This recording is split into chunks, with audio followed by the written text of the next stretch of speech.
Main part chapter का अब start होगा। ध्यान से देखना। अभी तक तो सारी एप्लीकेशन थी, मतलब बेस मतलब एप्लीकेशन अब होगी, सॉरी। अभी तो हम बेसिक कॉन्सेप्ट अंडरस्टैंड करते हैं जो अब अप्लाई होंगे। ध्यान से देखना बेटा, बहुत ही मजेदार कॉन्सेप्ट है। क्वेश्चन आता है एग्जाम में, what will be the impact on the price of the commodity, on the price of the commodity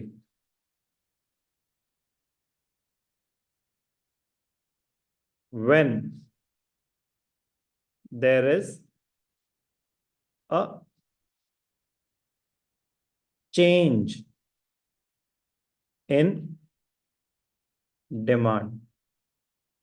What will be the impact on the price of the commodity when there is a change in demand? ध्यान से पढ़ना question को। What will be the impact on the demand of the commodity?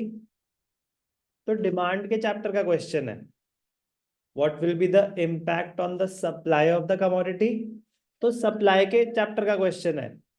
What will be the impact on the price of the commodity? तो price determination का question है। Same question 3 chapters में अलग अलग तरीके से आता है और 6 नंबर का आता है।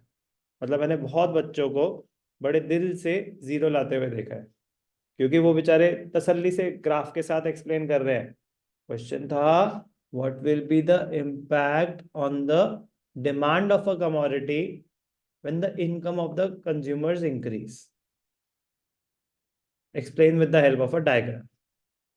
तो था डिमांड ऑफ द कमोडिटी, तो उसमें था नॉर्मल गुड्स, इंफीरियर गुड्स, सिर्फ डिमांड के पॉइंट ऑफ व्यू से बात करनी थी। क्वेश्चन आया, what will be the impact on the price of the commodity when the income of the consumer increases. Same question, एक वर्ड बस अलग हो गया। अब क्वेश्चन था, what will be the impact on the price of the commodity.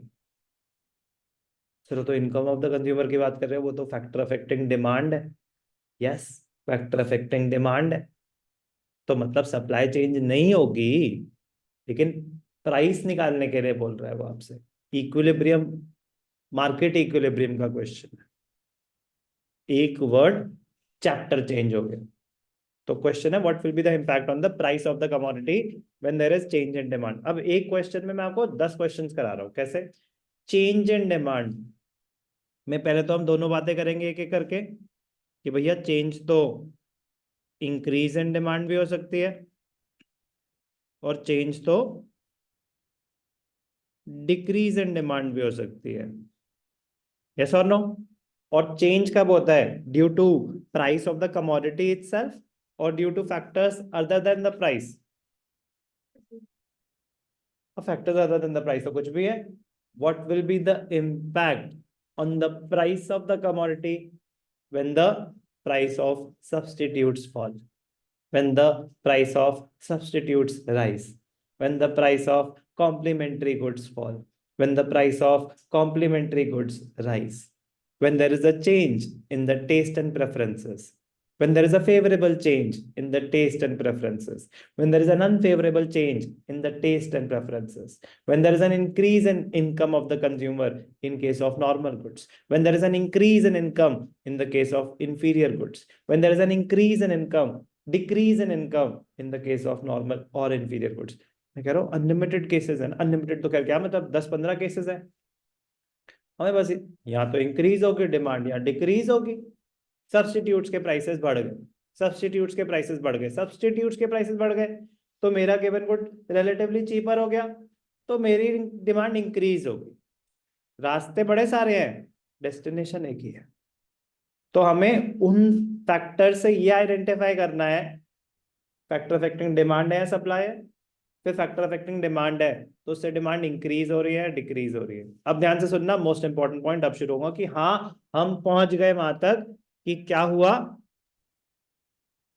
Increase हुई है जी demand. क्या हुआ है? डिमांड इंक्रीज हुई है, तो क्या होगा? तो आई एम अज्यूमिंग कि हम उस सिचुएशन तक पहुंच गए कि हमने आइडेंटिफाई कर लिया कि जो सिचुएशन थी उसका इम्पैक्ट क्या है। प्राइस तो अभी निकालूंगा, अभी तो बस यही कि डिमांड बढ़ रही थी या कम हो रही थी। ठीक है ना। तो पहला सिचुएशन है, अगर डिमांड इंक्रीज हो रही है, अगर डिमांड इंक्रीज हो रही है तो प्राइस पे क्या इंपैक्ट आएगा। ध्यान से देखना, बहुत ही मजेदार क्वेश्चन है।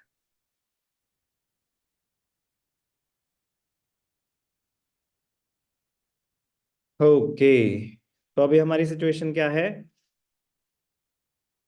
हमें क्या एक्सप्लेन करना है, इंक्रीज इन डिमांड। तो there will be a shift in the demand curve. तो पहले स्टार्टिंग पॉइंट ले लेते हैं।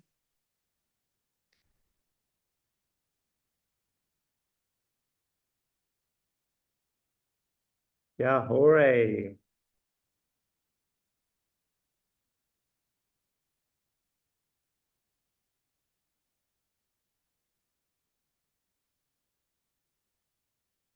Quantity price.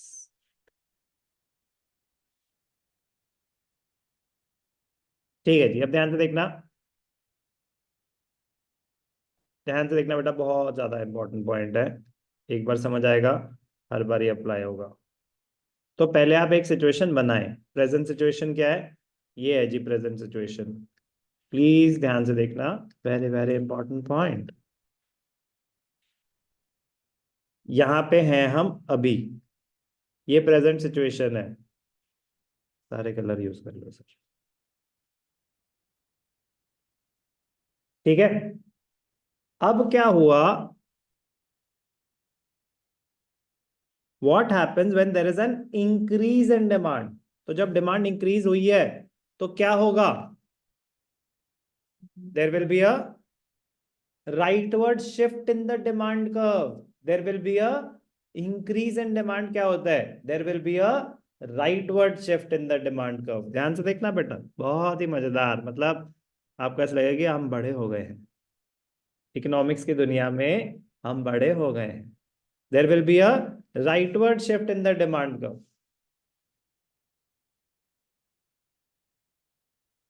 सेम प्राइस पे डिमांड बढ़ गई, यस और नो। क्वेश्चन ने बताया कि इंक्रीज इन डिमांड अगर हो जाए तो क्या होगा। इंक्रीज इन डिमांड का मतलब तो यही है कि भैया there will be a rightward shift in the demand curve. तो सेम प्राइस पर डिमांड बढ़ गई तो क्या होगा, it will create a situation of, तो ये क्या हुआ, इतनी एक्सेस डिमांड क्रिएट हो गई, इतनी एक्सेस डिमांड क्रिएट हो गई। What happens when there is excess demand in the market, शुरू हो जाओ गायत्री मंत्र उसी सीक्वेंस में आपको बोलना होगा। When the market demand is more than market supply, it will create a situation of excess demand. When there is excess demand, there will be competition among the buyers. There will be shortage of product in the market. Producers will take advantage of the situation. The prices will start increasing. When the prices start increasing, when the prices start increasing, due to the operation of law of demand, demand will start falling, supply will start rising. This will continue. This will continue till the time market demand becomes equal to market supply. तो ये है जी आपका नया equilibrium P1। समझ आई बात। तो ऐसी कुछ एक्सपेक्टेशंस है उनकी आपसे, या मतलब ये तो आसान वाला है खैर। ठीक है ना, मतलब अभी तो एक ही चीज चेंज हुई है ना, सिर्फ डिमांड चेंज हुई है। आएंगे साइमल्टेनियस शिफ्ट्स भी आएंगे, हौले हौले, हौले हौले। ठीक है ना। तो अभी क्या है कि सब कुछ सही चल रहा था, डिमांड अगर इंक्रीज हो जाए तो क्या होगा, डिमांड अगर डिक्रीज हो जाए तो अब leftward shift in the demand का। मैं बनाऊं या बना लेंगे, समझ आ रहा है क्या होगा लेफ्टवर्ड शिफ्ट। मैं दिखा देता हूँ, बनाना टाइम क्यों वेस्ट करना, टाइम वेस्ट बना दो ना, अभी बना। अरे यार, व्हाट्सएप पे जाना पड़ेगा ना, एक सेकेंड बस। इंक्रीज इन डिमांड समझ आ गया। डिक्रीज इन डिमांड में बस leftward shift in the demand का होगा और कुछ नहीं। प्लीज समझेंगे, खुद नहीं बनाओगे तो फिर कर नहीं पाओगे, मतलब बड़ी सिंपल सी बात है। देखते वक्त तो सब कुछ ही अच्छा लगता है, अच्छा नहीं भी होता तो ये मैंने अभी आपको इंक्रीज इन डिमांड करके दिखाया, जैसे डिटेल कराया वैसे आप मतलब कि प्रॉपर की सेम प्राइस पे डिमांड यहाँ से यहाँ हुई, तभी तो यहाँ पहुंचेंगे। ठीक है ना, वो समझ आया ना सीक्वेंसिंग। अब अगर प्राइस डिक्रीज हो जाए तो क्या होगा, यहाँ पे समझा देता हूँ कि यह दुनिया अच्छी से चल रही थी, यहाँ पे हम थे, ये है एग्जिस्टिंग DRS, ये एग्जिस्टिंग था, there is a decrease in demand. तो अब क्या हुआ, डिमांड गिर गई। What happens when there is decrease in demand? हाँ, there will be a situation of, फिर मैं तो पूछ रहा था, there will be a situation of excess supply. What happens when there is excess supply in the market? Against नहीं, amongst. हाँ,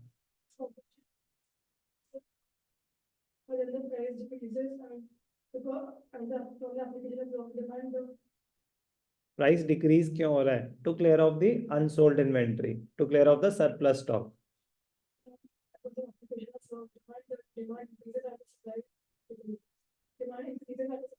the demand starts rising. ठीक है ना, इंक्रीजेस वर्ड अब समझ रहे ना क्यों नहीं, क्योंकि मैं तो एक्सप्लेन कर रहा हूँ increase in demand rightward shift, decrease in demand leftward shift, यहाँ पे तो बहुत क्रिटिकल है वो वर्ड्स।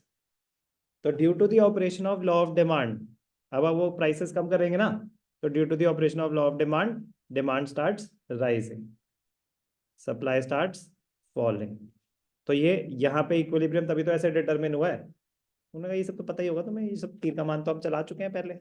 ठीक है ना, तो ये हो रहे हैं, अब ऐसे हम पहुंचे हैं E2 तक। क्लियर? और क्या होगा, what happens when there is, अब सोचो क्या इवेंचुअली एक्सप्लेनेशन में आए, एक्सेस डिमांड और एक्सेस सप्लाई। नेक्स्ट क्या होगा, change in supply. Change in supply, तो चेंज इन सप्लाई में क्या हो रहा है, या तो सप्लाई इंक्रीज होगी या डिक्रीज होगी। अगर इंक्रीज हुई, एक सिचुएशन थी, एक सिचुएशन थी, अब उस सिचुएशन में सप्लाई अगर इंक्रीज हो जाए तो क्या होगा, excess supply. What happens when there is excess supply? There will be, हाँ ठीक है,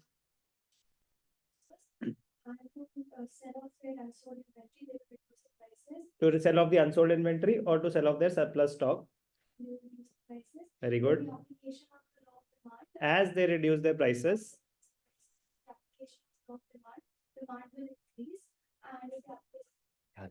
increase.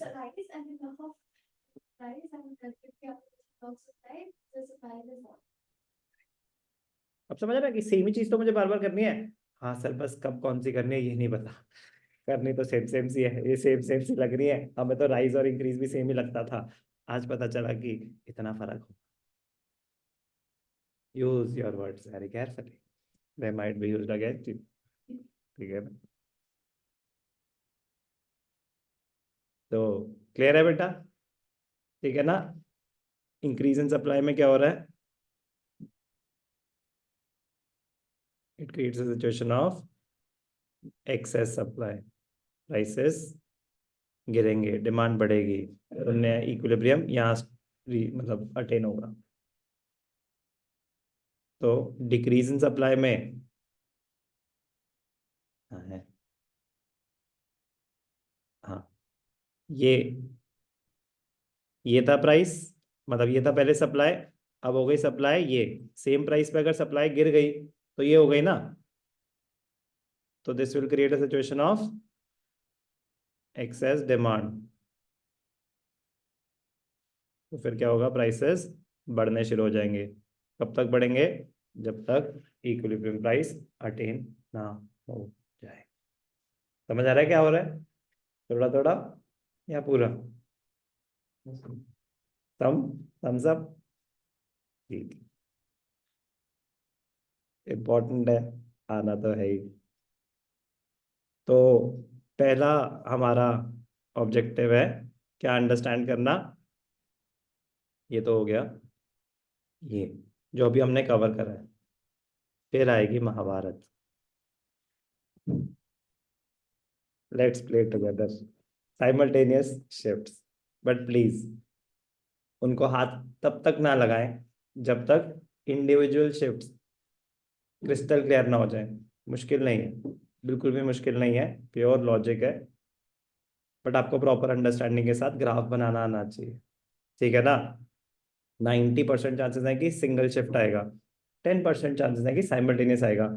लेकिन मैं ये बता रहा हूँ कि जब आप सिंगल शिफ्ट अंडरस्टैंड कर चुके होंगे ना, फिर आपको समझ आ जाएगा कि हाँ ठीक है यार, मैं मतलब if there were 50 steps, I have already taken 45 steps. अब इतनी कोई टेंशन वाली बात नहीं है।